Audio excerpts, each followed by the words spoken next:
Holgado kepala berdarah pun boleh gol. Tahniah Malaysia menang 4-0 lawan dengan Vietnam. Memang kita saksikan perlawanan tu memang bertubi-tubi Malaysia menyerang. First half tak dapat gol tapi kita terus menyerang dan second half kita dapat 4 gol. Memang sangat puas hati. Arif Aiman main memang terbaik dengan Dion Kuz. Juga ada 1 gol. Arif Aiman 2 assist. Figueiredo botak memang terbaik. Daripada mula sampai habis.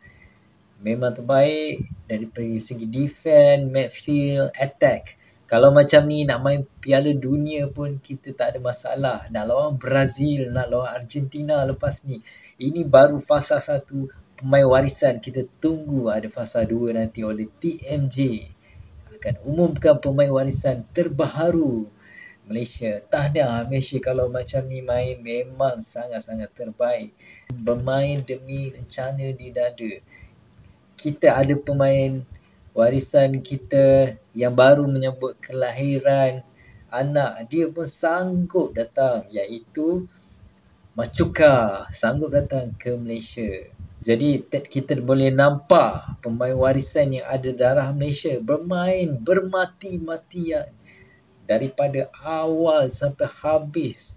Vietnam mati akal. Vietnam tak boleh buat apa-apa langsung. Memang menakjubkan match kali ini. Selepas lebih daripada 10 tahun baru kita menang kali ini lawan dengan Vietnam. Tahniah.